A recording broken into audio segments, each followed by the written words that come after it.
I'd like to introduce you to the fourth talk in this series, Dangerous Ideas in Education, that Tony's put together. Hello, Tony.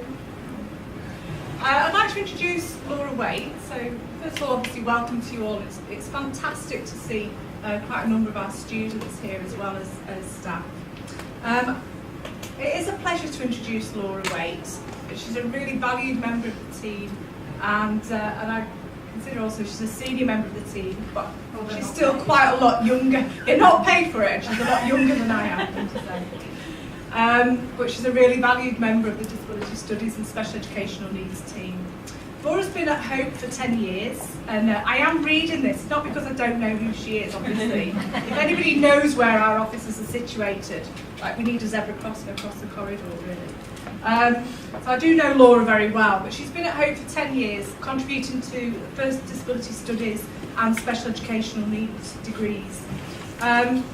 She's also a core member of the Centre for Culture and Disability Studies. She's got extensive knowledge of disability studies, particularly in relation to its application to education. She jointly co-edited a special issue of Jawson, the Journal of Research in Special Educational Needs, on mediating disability in the digital era, disability, technology and equality. Prior to teaching in higher education, Laura worked in speech therapy and social work, and she's also experienced working in a range of educational settings, including a special school for children labelled with emotional and behavioural difficulties. I first encountered Laura's research into the application of disability studies to teacher education when her work was included in the CCDS conference, Transformative Difference, Disability, Culture and the Academy. And no, David, you're right, to my shame I didn't attend that conference, you're quite right, probably thinking that. So I didn't attend that, but I've enjoyed the ways in which Laura's work has developed and the ways in which her research has continued to evolve throughout the course of the last few years. I feel that Laura embodies a commitment to equality, and anybody who knows her is aware that she seldom shies away from asking challenging questions about the intersection between research, theory and practice. Laura's presentation, The Dangers of Disrupting Normalcy in Teacher Education, recognises the responsibility we all have as educators to challenge and question disabling processes and practices. So can we all welcome Laura first?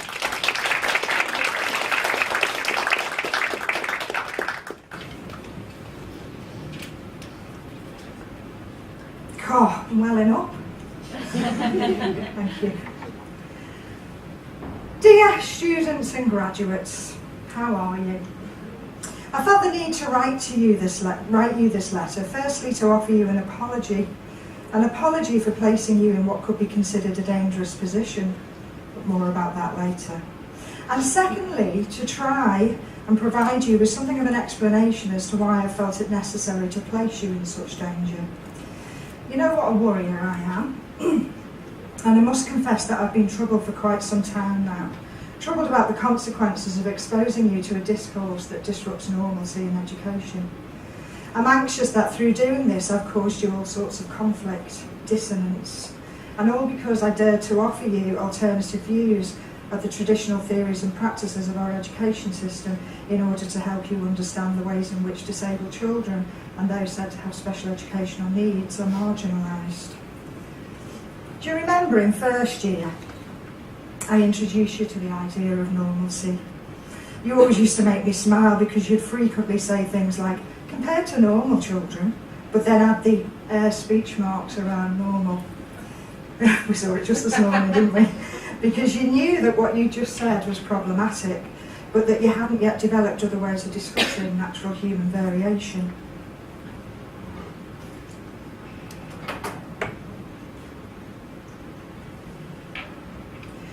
It's hard to imagine a time when the dominance of normalcy didn't exist. The word normal in relation to the normal person didn't enter the English language until the mid-1800s. Previously it had been used to describe other concepts like standing at a right angle or a carpenter's square.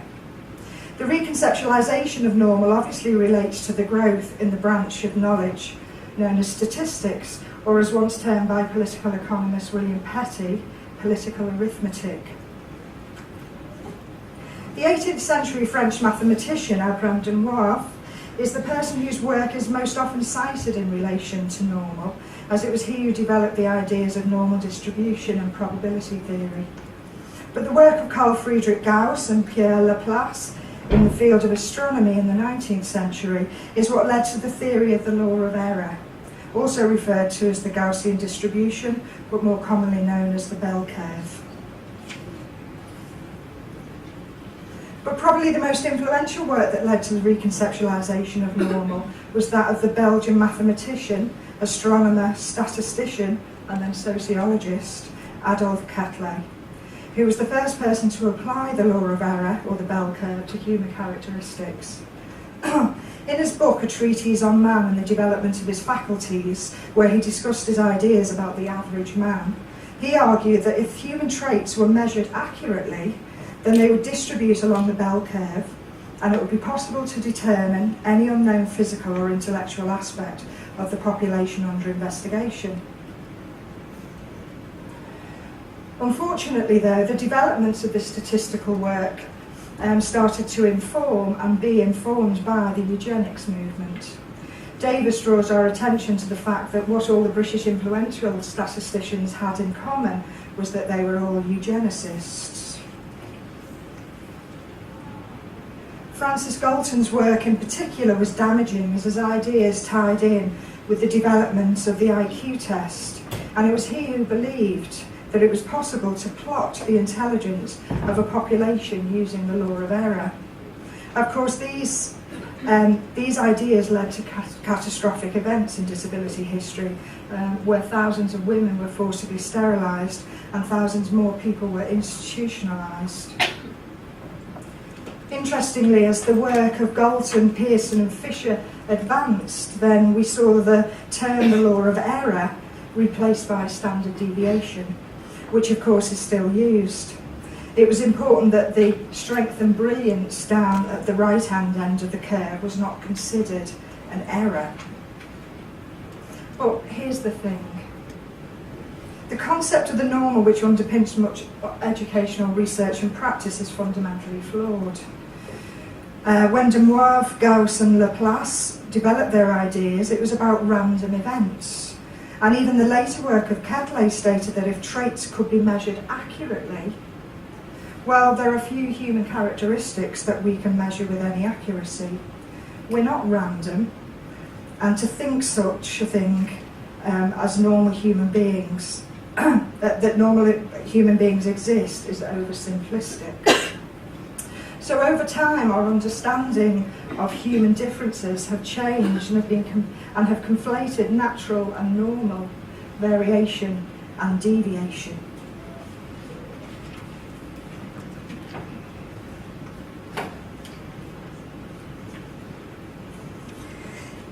You see, as Davis suggests, the concept of the normal, like its former concept of the ideal, which everyone knows no human could ever achieve, implies that the majority of the population should somehow be part of the norm.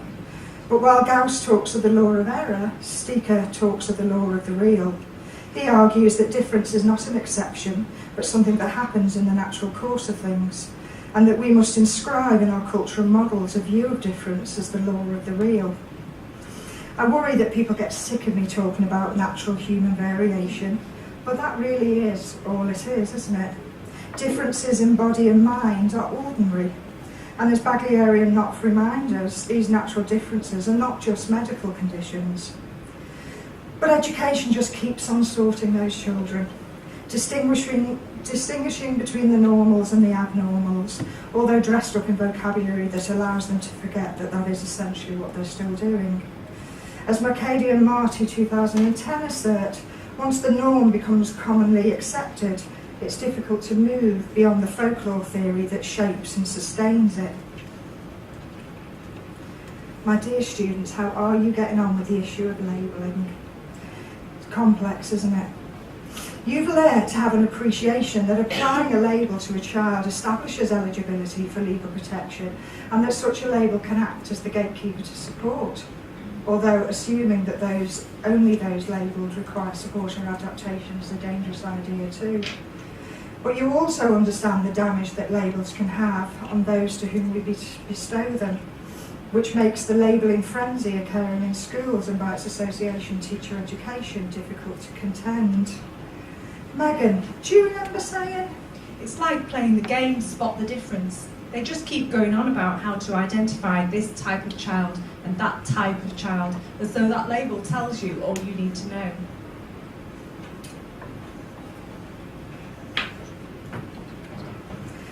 So I've got a slide up here of the criteria which you must meet if you are to be labelled as having what we now term learning difficulties, but which the International Classification of Disease, which this is from and is still used, still refers to as mental retardation. So it means that you can either have mild, moderate, severe or profound mental retardation. One of the strengths of the course on which I teach is that it sits within the academic discipline of disability studies, which politicises disability and is linked to disabled activism. Therefore, the voice of disabled people is central, and as such, any discussion on labelling draws heavily on those of us who are being labelled. And I'm just showing something that's used with students, which is a visual mosaic of someone who's been labelled as having learning difficulties and how he experienced that. We therefore examine the damaging effects that diagnostic labels can have on the individual. Drawing on Becker's 1960s labelling theory, it remains noticeable how in schools the child's label becomes the dominant characteristic, with teachers using terms such as, he is SEN, the Downs boy, or as I heard one teacher say recently, I've got a Downs in my class. And the proliferation of labelling practice, coupled together with the vast array of representations of disability through cultural productions such as film, literature and TV, causes teachers to have a very narrow and arguably false idea about who that child is who happens to have the extra 21st chromosome.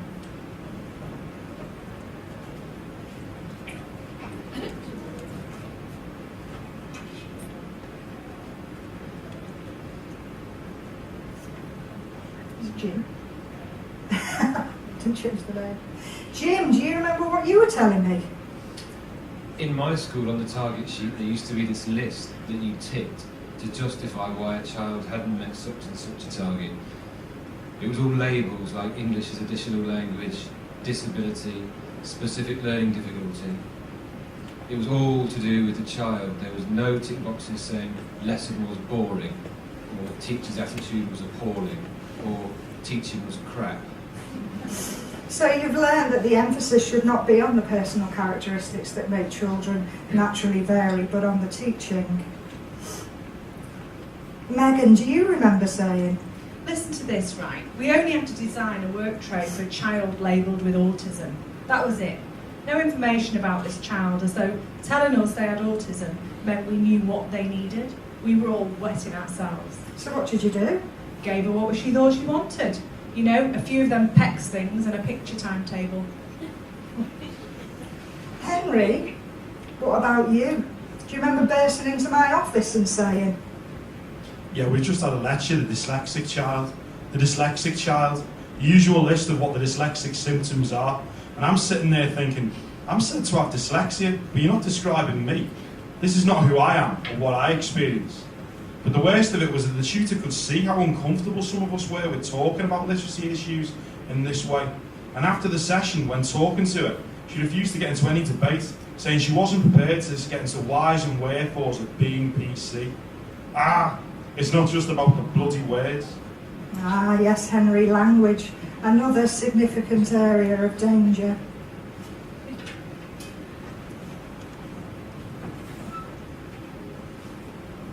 Language is a significant area of debate and conflict for our students.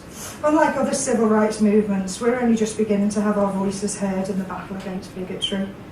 Last year, the Centre for Culture and Disability Studies ran a seminar series which ended with an international conference and is soon to be an edited book, which focused on avoidance.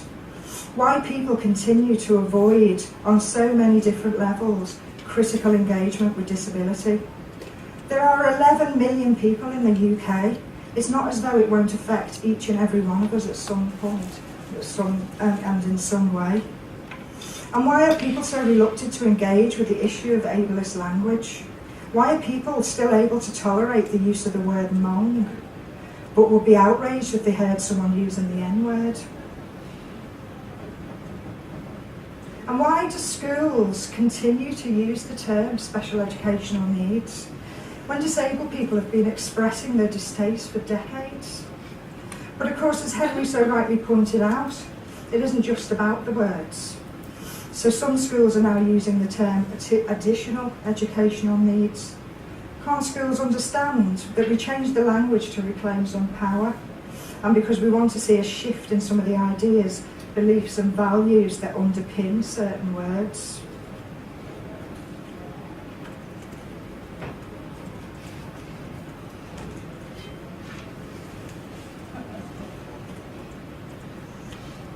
The laughs are of a cartoon. As most of my colleagues would be familiar with the Crippen series of cartoons, which is about using humour to make certain points about disability. So it's two disabled people arriving at something called normality training, how to stop upsetting people by looking disabled. One of the disabled women is saying, being normal, but what makes you think we'd want to lower our standards? So, dear students, have you dared to plan a lesson yet without grouping children by the fictional ability labels? Dangerous, I know, when you're being given a pro forma to do this that pigeonholes children in this way whilst being assessed on this particular practice. Do you remember what you were telling me, Jim? I've got Rosie down there, I think it doesn't look like a Rosie. I'm not Rosie, I'm Jim. Rosie, yeah. When I was on PPL, I got pulled up for not setting this child with Down syndrome separate work. I was trying to explain that I wanted my lesson to be planned so that everyone could join in. But she said that I was to use his one-to-one. That's what she was paid for. It killed me to do it, but what could I do?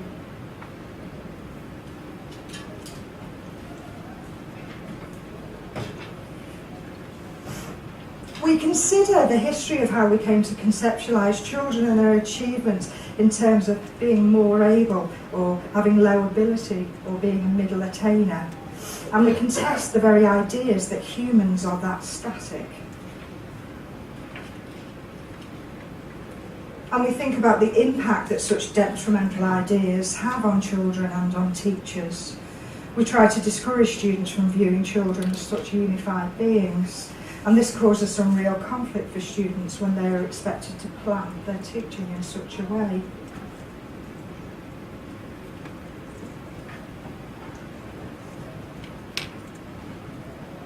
Another Crippen cartoon. A small boy in a wheelchair lifting up the white coat of a doctor staring at his bottom. And the doctor's pointing to a lecture saying how the handicapped can learn to cope and come to terms with being less than normal. And another disabled woman saying to the doctor, "It's okay, Doc, it's just that he's never seen anyone talk out of his arse before."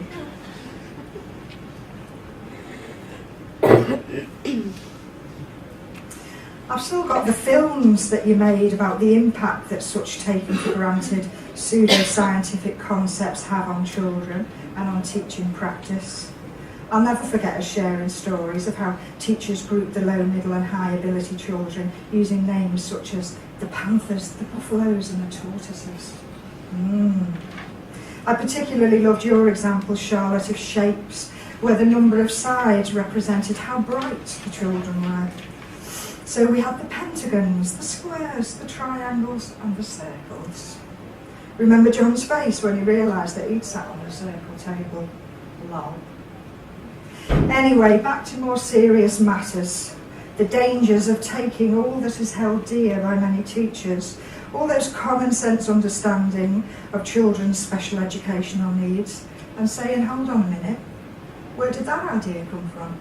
Who says that's the right way to go about it? What do other people think? And more importantly, what do those people on the receiving end of prejudice think? I started this letter with an apology, dear students, but you know what? I must retract that apology. I'm not sorry at all. I'm not sorry, because everything that I believe about what teachers need to educate all children can only be achieved through critical engagement with the taken for granted understandings of difference, of ability, of assessment, of categorisation, those disabling ideas that pervade educational discourse. This is not about denying the existence of variation among pupils, nor is it about suggesting that responding to such variation is undesirable. But this is about the bounded subject positions that disabled children and those said to have SEN are typically cast in. You see, I believe in what Deleuze and Guattari argue is a problem with late modernist forms of societal progression, that it's thought, and I quote, is an entity repressed and controlled through an engagement with binaries and an obsession with the construction of the human subject. This is about challenging the simplistic Cartesian binary thinking which both informs and is informed by the construction of the biological ideal of the normal, which privileges the normal body and mind in relation to those characteristics associated with abnormality. Rather than conceptualising variations as only medical conditions of the body and mind, this is about critiquing the power-laden social constructions that result from the social and political discourses in which SEN operates.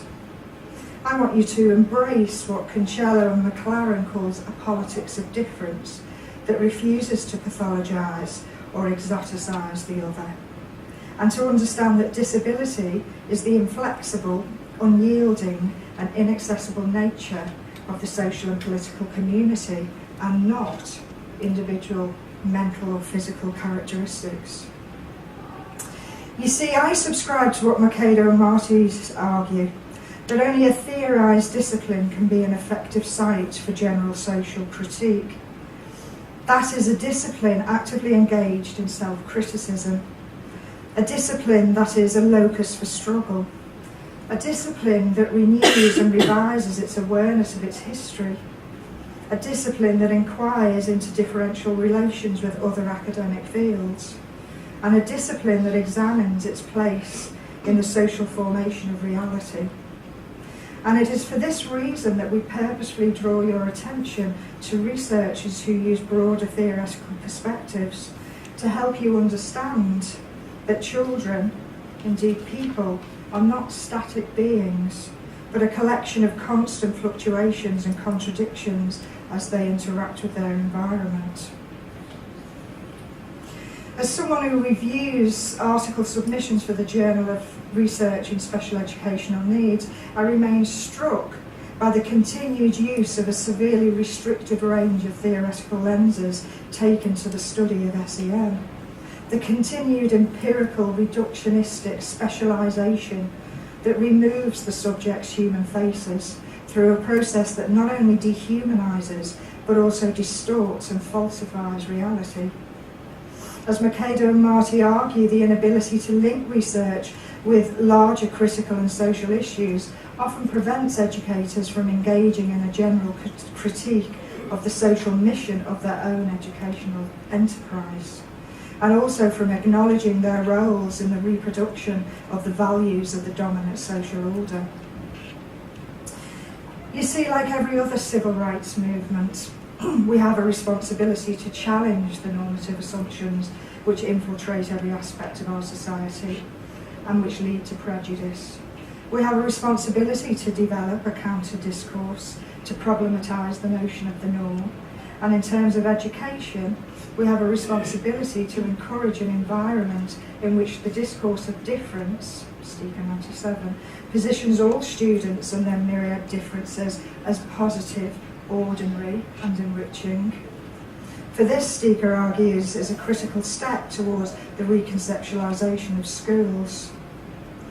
And with Freire, when he asserts that teaching requires a recognition that education is ideological, that it always involves ethics, that it requires a capacity to be critical, requires the recognition of our conditioning, it requires humility, and requires critical reflection.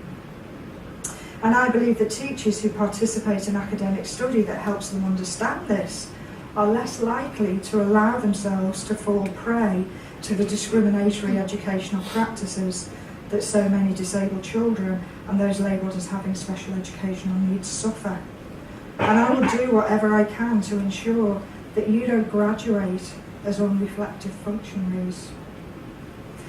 So, my dear students and graduates, I hope you understand why I disrupt your ideas about normalcy and why I send you to what sometimes must feel like an uncomfortable place. There are some that argue that this uncomfortable place might not help you feel positive about your chosen career. But I was heartened to hear Charlotte say just recently that it just makes me all the more determined to do what I can to ensure disabled children, or those said to have SEN, are valued and treated fairly. So, my dear students, let's continue to do what Stika urges us to do and bring difference back to the norm. And if by undertaking this mission you ever feel like the place where that puts you is dangerous, you know where I am. With love and best wishes, Laura. Thank you.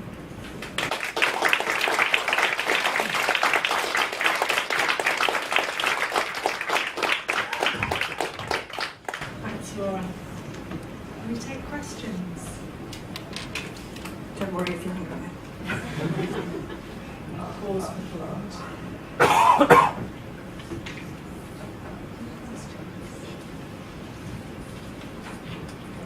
I wondered if you'd say a little bit more about that, the ethical dilemma, whether some people might suggest that there's an ethical dilemma about whether we put students in that position. I know that's what Carl talks about. Yeah. I think that if you're going to bring a profession into university, then you absolutely have to ensure that students are given the opportunity to look at what an incredibly complex area this is. And that will, I think that isn't that what university is about? It's about going from an education whereby you've just been told how everything is to be able to kind of question and ask the questions why constantly.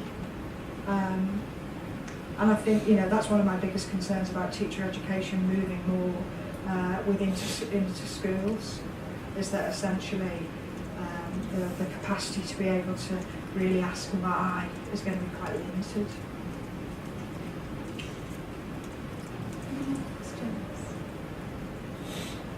Yes, Constanza. Thanks, Laura. I have a question. I recently was in a discussion with students in a class, and we were discussing different sort of inclusion policies in different countries. And students sort of expressed that they felt, some of them studied disability, and some of them expressed that they felt they weren't allowed to say to use certain labels, certain terms, in discussions. And I was just wondering if you feel there's a danger as well that people feel they can't talk about certain issues. Yeah, I think that's something that is that's something that's very clear when students first start, really. And one of the things that we say is that this isn't necessarily about getting it right and using the right terminology. It's about understanding the concepts that underpin that. And we don't, when students use perhaps terms that may not be seen as being respectful, we don't come down on them like a ton of bricks and say, you can't refer to people like that. But one of the things that you do find, which I just absolutely love, and I'm sure some of the students who are here today will be able to give good examples, is that they do very quickly become quite angry about other people's language. I'm frequently told by students about various arguments they had with their boyfriends or with their mothers because someone's used such and such a word. But I think you're right. It is difficult. It's quite.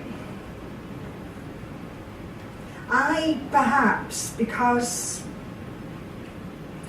I am so incredibly passionate about what I do, I think I am perhaps a little less forgiving sometimes. I've got to be honest. Not that I would bring anyone down or whatever. One of the things I usually say to students is, I'm not going to pull you up on words that you use, but just listen to perhaps the way in which I might discuss things, or etc., etc. But I think when you've been in the game as long as I have, you kind of get a little bit tired of people not engaging with the debate, and people making excuses for not thinking about the language that they use. So I'm perhaps a little less tolerant. Did that answer your question? Oh, rambling on. First of all, thank you for explaining why I was in the pentagons at school. I wanted to Show off. No, the octagons were the best. I was actually only one up from the squares. And I never realised, but it's absolutely right, that the sides went up with the supposed ability, and I never got that until now. So Farmer Road Junior School in Southport, you have been rumbled. I actually wanted to ask a question following on from what Constanza said about developing a new language or vocabulary which does the job better, which somehow gives us ways of talking about everybody in a classroom in a way that doesn't discriminate. And actually, because often people think it's very easy to deconstruct something which is discriminatory or problematic, and then it doesn't leave anything new to build up in its place. And often students are frustrated by that and say, okay, we can't use that word. What can we use? How do we talk about people? And I often find in a lot of uni courses, there's not a lot on developing a new vocabulary to empower teachers who do want to be critical about the concepts that are out there. So I just wondered what you thought about, because that's a really difficult thing to do. It is, and it's the one, as I say, that just really troubles so many people. I think that it's not as straightforward as just saying, here's the words. But the reality is that we spend 3 years with our students discussing this and discussing the issues and in terms of kind of those students that want to teach, I get to, I did it just yesterday, I get 50 minutes of a BAQTS talk from my perspective, from our perspective, and that's not enough. And so, whereas I think that people are, starting to draw much more on kind of, critical race theory, critical queer theory, feminism and stuff like that, they're still just reluctant to engage with us, which, as I said, is what David's, when he first put out the idea of last year's seminar series, that's what it's all about. Why do we avoid it so much? It's about providing the opportunities to actually do that. It always lasts on everyone's agenda. And I think, I remember teaching education studies, level C education studies, and we covered gender one week, we covered race one week, we covered class, not a mention of disability. So I think it's about bringing that into everything that we do, really, in the same way that we can draw on perspectives from race, gender, etc. Got a question from Jane, but I've got the mic. I have to say something as well, and then I'll pass to Jane. But just in relation to the ideas around language and labelling, I think we shouldn't see that as problematic. When if we cause any student to pause or feel uncomfortable around using particular language, that can be a really powerful pedagogic moment. So yes, we do want to try and think about transformative practice, but the aspects around dissonance that we've spoken about in the course, that level of consciousness about language use And to know that when you go into school, you will need to use the language that is around special educational needs, but to be sensitised to the fact that that is not innate. Yes. It has meaning, it carries power. Yes. Shut up now, because I'm Oh, just no, going to dear. No, that's fine. Hi. Hiya, Jane. Actually, I'm not sure it's so much a question, but part perhaps of a conversation that has started but needs to continue. Yeah. I think I would very much, when you said something about your anxieties about more teacher education going into schools, Yes. there is a landscape that we are grappling with at the moment as teacher educators, as teacher educators as myself. I think one of the issues that we are addressing there is that we're in a very kind of hostile environment as teacher educators, but that nevertheless we are holding very fast to the kinds of values and the principles that inform your own work and indeed inform ours. So our concept of professionalism goes far beyond curriculum matters. It goes far beyond management for learning or paper management for learning or whatever else, and is exactly what you just described, which is the development of rounded professionals who can critique what they're doing. So they may go into schools and they will see perhaps particular kinds of practice, but will be able to take an informed and enlightened position with regard to that. So that couldn't be, that's right at the heart of what we do, Sure. and it's not something that I would see as sitting just in say, a discipline like your own, but that discipline informs what we do. We need to Yes. work more and more at bringing that in. So I'd also say that some of the concerns that you raise have to actually run throughout our provision, Yes, absolutely. wherever that's coming from. And I suppose just as one final comment, I wouldn't like to generalise about schools per se, because we work with many schools that in fact I think exemplify very enlightened practice in this regard. And those are the schools that will be our lead partner schools in working in particular areas. So we work with school colleagues, not at them or about them. I think that's also part of a repositioning or a change of perspective and focus that we're all kind of working towards. So you see, it wasn't a question, I'm sorry. No, it's good. But it's intended to be, I think, I hope, part of a positioning statement that is for all the faculty that I see us as one faculty in those regards. Yes. Not split. Yes. Well, I would welcome and have welcomed for the last 10 years any conversations across faculty. Interestingly, the students that Mike read out, I mean, obviously I'm responding to what student teachers tell me.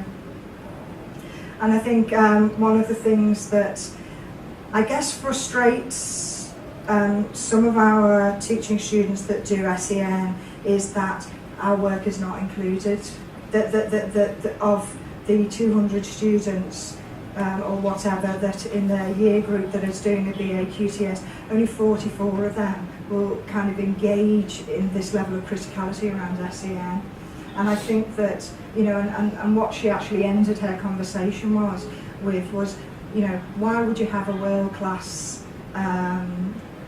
research centre and department that is in spitting distance and not make use of them? And I think that's a really important point. And as I say, I would really welcome to be able to because, there is something, I know we always say about, something being distinct about Hope Teachers, but, I am a big believer in the mission of this university. It's what has kept me here for so long. And I think the more that we can kind of work collaboratively to help that cause, the better. Thank you, thanks, Jane. Any more questions? It would be all the way over there. A jogging pants.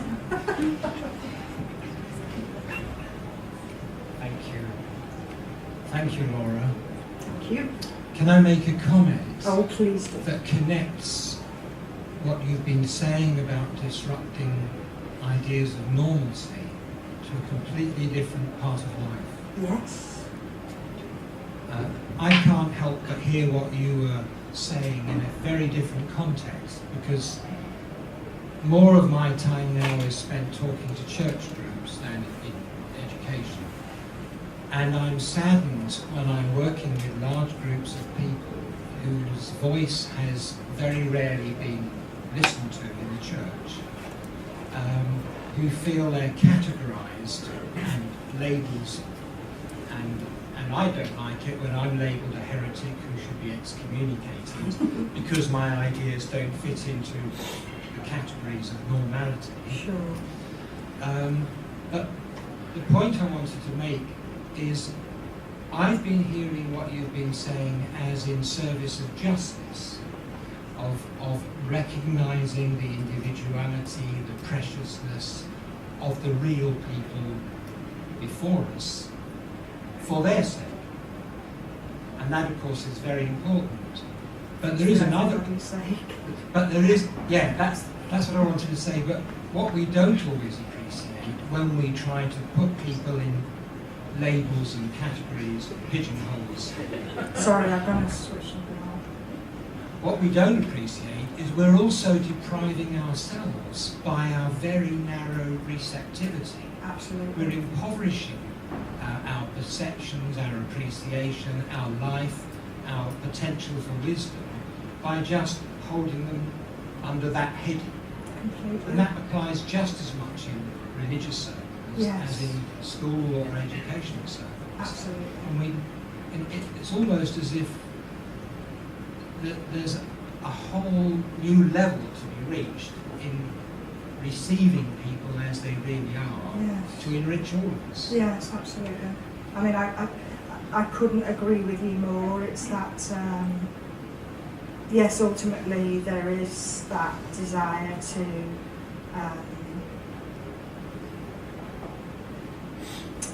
allow people, their individual rights, but what completely, when I think about the privileged career that I've had working with people that are so easily marginalised, people who,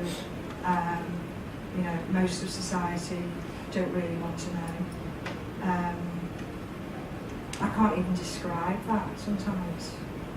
I can't describe how enriching that is. So I absolutely agree with you. Do we have any more questions? Oh, thank God. Can I just say, that's left us with interesting questions about how we sort of negotiate and redesign whatever landscape it is that we're in terms of teacher education and in terms of the work that we're doing through the centre and through the programme. And I think more importantly, as Laura's work is very important in this respect, it's about how our students are going forward and taking that work out, so that the work doesn't stop with us, but there's that element of the students really being able to take that work forward. So can we thank Laura for a very thought-provoking talk today.